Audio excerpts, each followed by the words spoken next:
We all use its services every day. It answers our most bizarre questions. You're even watching this video using the company's video streaming platform. We're talking Google, or more importantly, its bank-busting Silicon Valley headquarters. Tech vision versus simply tech.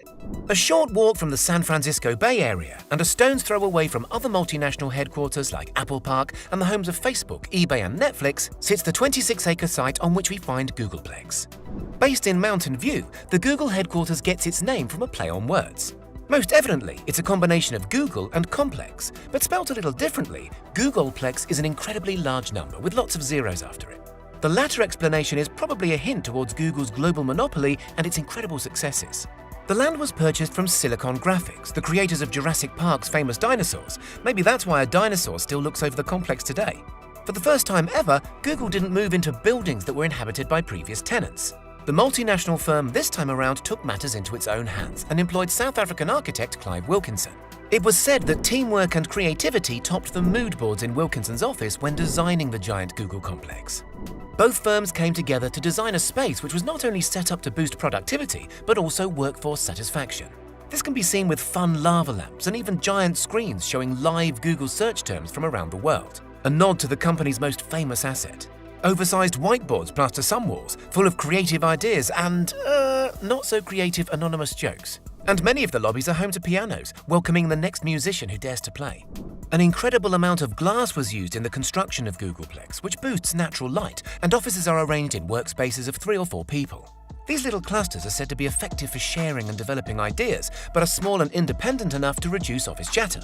It seems that Google has perfectly balanced the best of both worlds. Insider photos show workstations decorated with various Google and Android paraphernalia, and from what we've seen, they seem to house some serious productivity. Employees are there to work, but the company doesn't want them to feel that way. Staff are treated as friends, with access to an incredible amount of facilities. We've all heard of an on-site gym, that's nothing new, but the company also offers swim-in-place swimming pools. These are designed to reduce the footprint needed by allowing swimmers to swim against an artificially generated current. Various ping pong, billiards and foosball tables are dotted throughout the campus, with spaces to kick back and enjoy some video gaming too. Google even has its own self-contained pods, which are used by staff members to kick back and relax or to distance themselves from their surroundings in order to get down to work on some heavy tasks.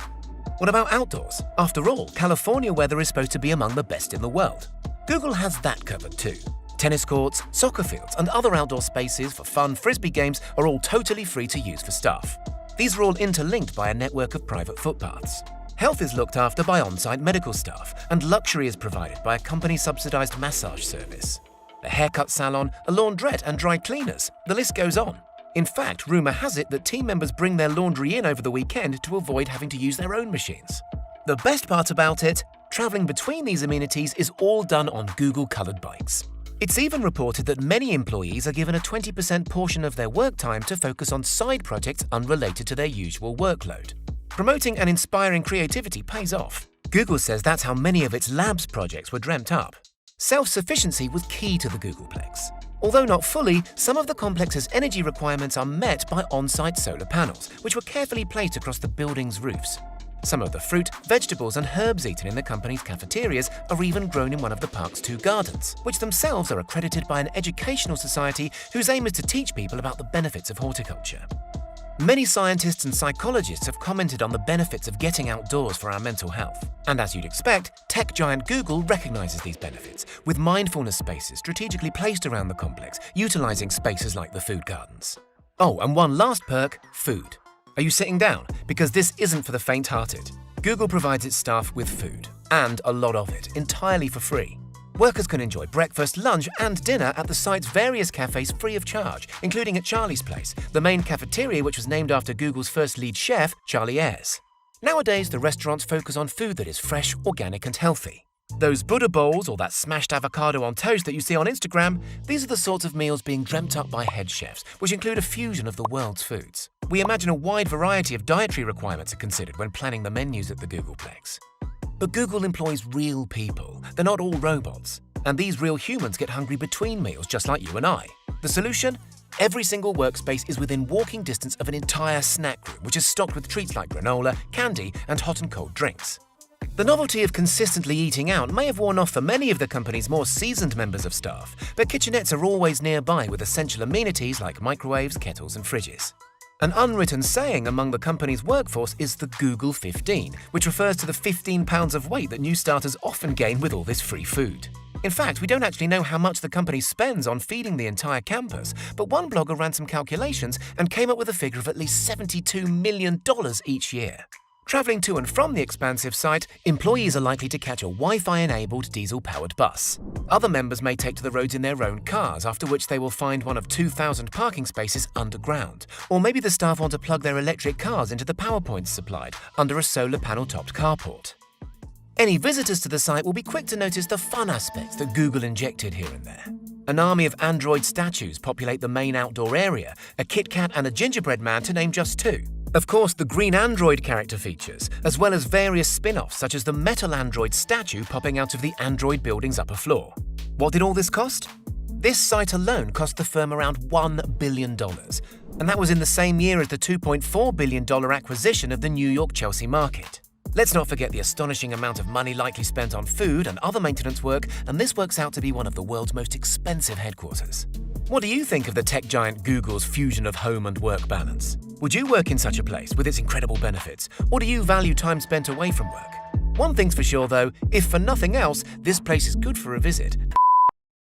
Everyone's heard about Microsoft, but have you ever thought about where everything happens? Where is its headquarters? What does it look like? Is it just a giant factory with a lot of nerds and machines? Where should we start? There is so much to talk about. For example, the giant mall inside Microsoft City, the Bill Lake, the High Five corridors, the Maker's Garage, or the awesome Building 87 where all sorts of top-secret projects are under the procedure. The Microsoft Campus. Let's take it from the top and talk about the location first. Back when Bill Gates and Paul Allen wanted a place where they could start their company, they chose a chicken farm in the suburbs of Seattle, Redmond, Washington. In February 1986, that chicken farm was turned into 6 buildings that were like the home of Microsoft. And to be very precise, the home of Microsoft consisted of 6 buildings. These days, the Microsoft campus spreads across 500 acres and has the capacity of thousands of employees. But you'll be making a huge mistake if you think that stuff was like this decades ago. Back when there were only 6 buildings, the employee capacity was only 800. But these days, about 50,000 people work there, and we are not including the visitors. Can you imagine the massive growth? At first, there were only 6 buildings, but these days, there are 120 buildings on the Microsoft campus. This is why it is almost considered a tiny city. And just like universities, it is called a campus, because it has dozens of buildings in it. Now, being the nerds they are, initially when there were only 6 buildings, they named the buildings numerically instead of giving them a cool name.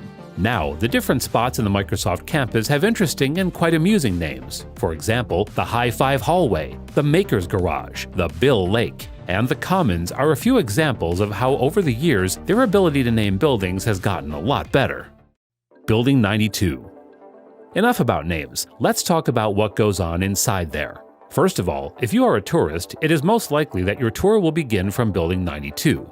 Is there a specific reason? Yes, there kind of is. Building 92 is considered as the Microsoft Visitor Center, and it is basically designed in a way that whoever comes to visit the small universe, whose god is Bill Gates, can take a look at the best that Microsoft has to offer. Since there are 120 buildings and the campus is spread across 500 acres, walking on foot and expecting to be as productive as you want to is kind of silly. Therefore, to make stuff easier, there are several mini hybrid buses. Extremely comfortable, furnished, and laced with high-tech technology, these buses make sure that you get the best view of the Microsoft campus while being perfectly comfortable. In fact, there is a special poster on the bus that has a few QR codes where you can digitally rate the performance and your experience of the hybrid minibuses. The Company Museum. Once you're in Building 92, the Microsoft Visitor Center, make sure you visit the Company Museum. There, you can find important launches that were the reason behind the immense success of Microsoft and relevant description and history. Now, if you get bored by looking at nerdy stuff, you can always play some awesome games like Forza Racing and Minecraft, etc. And don't worry, if you're not the kind of person who plays games like Minecraft or messes around and happens to be quite serious about their professional life and how to make it more successful, you can always use LinkedIn and try out a few gadgets created by Microsoft to promote your skills and be a step ahead of everyone else. After you're done looking at the company museum and exploring stuff, you can always buy a souvenir from the Microsoft apparel store. Stuffed toys, keychains, t-shirts, shoes, glasses, whatever you want, name it, they have it. Microsoft Walk of Fame.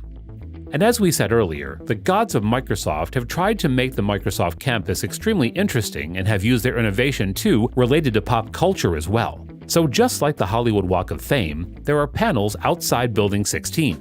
And no, there is nothing nerdy about them. Well, except for a little. Each panel in the Microsoft Walk of Fame depicts a certain launch that was considered a very important milestone in the journey of the success of Microsoft. Speaking of success, did you know that Microsoft ranks number 21 in the 2020 Fortune 500 rankings of the largest United States corporations according to revenue? Building 8. Enough talk about work, let's talk about something else. Did you know that Building 8 is the place where the owner of Microsoft, the shy nerd Bill Gates, met his future wife Melinda for the first time? Is this a Wattpad love story or what? According to articles and the couple themselves, both Bill and Melinda were working overtime while everyone else was back at home. Apparently, the shy nerd used to silently observe his pretty colleague working overtime and had gotten used to her timetable. One day, when the coast was clear, Mr. Gates shot his shot and asked her out. The rest is history, quite literally. Anyways, the couple is now divorced, so let's go back to the tour of the insanely large headquarters of Microsoft. Also, if you're a visitor and someone asks you to come to Building 7, politely tell them you cannot. Why? Because Building 7 doesn't really exist. Building 7 is a myth. Like the Bigfoot in the Microsoft campus. There are several theories about why there isn't a Building 7. Some people say that they could not construct a Building 7 because of a government permit. Others say that they forgot to number the Building 7, while the other people call the innocent newbies to Building 7 and prank them. Building 87. Now let's move on to something a little more interesting. Building 87. This might seem a little concerning, yet awesome at the same time. How? Because Building 87 is the place where all the top secret research happens. We're not sure if visitors are allowed down there because there are several eyebrow-raising projects, like the Orwellian-sounding Department of Human Data and the hypnotic, noise-suppressing anechoic chamber. Who knows what goes on in there? It's like Willy Wonka's chocolate factory, but make it nerdy and all about technology and software. But the good news is that visitors in the Microsoft campus won't be eliminated one by one, as it happened in the movie. The Maker's Garage. Now let's move on to the next part of the Microsoft campus that is a beautiful reminder of how important and crucial creativity and experimentation is no matter what field you are in. We're talking about the Maker's Garage, where all the engineers mess around with their ideas. Am I proud of the garage? I'm more than proud. I'm happy that there is a garage here. The garage is your toolbox for shaping your ideas into products. If you're done with work and you feel like the idea that has been nagging you for quite some time has a decent potential, then the Microsoft management has provided the employees with a maker's garage where all the necessary gadgets and facilities like the laser cutters, 3D printers, soldering gears, etc. are available. Also, quite opposite to what most people think about engineers, that all they do is wear thick glasses and sit in front of a computer all day and geek around, Microsoft has done quite a decent arrangement for the physical health of its workers as well. There are 2 soccer pitches, several basketball courts, softball nets, beach volleyball, and a lot of running trails. And do you remember in the start when we mentioned that the Microsoft headquarters is called a campus? So just like traditional university campuses, there are ping pong tables and pool tables present as well. Now, whenever the employees there are exhausted and overworked, they can always put on their joggers and go for a run.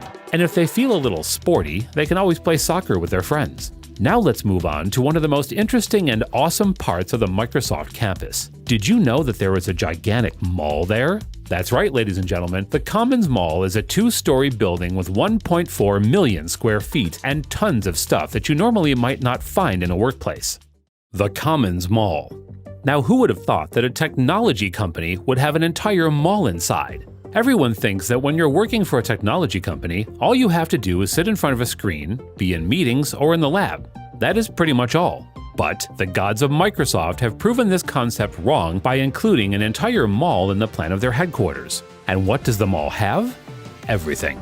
If you're tired, you can always grab a refreshing and recharging cup of coffee. And if you feel like munching on something, there is pretty much everything you could feel like eating inside the mall. In fact, if you feel like eating local food, then thanks to the new initiative of the Microsoft management, local businesses are being supported and endorsed inside the Commons Mall. If you want to get your bike fixed, if you want to get your phone fixed, if you want to get a haircut, if you want to buy a new dress, or if you think that you need a new dinner set, everything is available in the Commons Mall. Well, we might have exaggerated a little. Everything isn't available. You might be able to get any technology there, but don't expect to find the latest iPhone or a MacBook there. They don't have the best relations, you know. The TREEHOUSE offices. Now let's talk about something childish, but extremely professional and amusing. That's right, we're talking about the TREEHOUSE offices and meeting rooms. Inside, Microsoft employees sit and chat at a long wooden table. Quite recently, to encourage a healthy work environment, they have constructed office rooms on top of tree houses. This way, whenever you're exhausted by a board meeting and are tired of explaining your project to your executives, you can always step out and breathe some fresh air. Not only that, you can enjoy and relax a little by listening to the chirping of the birds, and overall, the fresh environment will improve your mood for sure. The Lake Bill. Since we're talking about the fun parts of the Microsoft campus, let's talk about Lake Bill. As you have guessed, this lake is for celebrating. And can you guess why? Every time a new Microsoft product exceeds the expectations of the executives or does exceptionally well in the market, everyone celebrates by witnessing one of the richest people on the planet jump in the lake and get drenched. That is quite a wholesome and interesting way to celebrate your accomplishments. The High Five Hallway. In this hallway, all you have to do is smile at other people and give them a high five. Therefore, we won't advise you to go through the hallway if you're having a bad day. Because who wants to give a high five when they had a burnt toast in the morning? Made it to this point? That's amazing. Thanks for watching. If you enjoyed this video, like, subscribe, and share for more videos like this. I am ICJ, and this is Amiable Media. Catch you in the next one.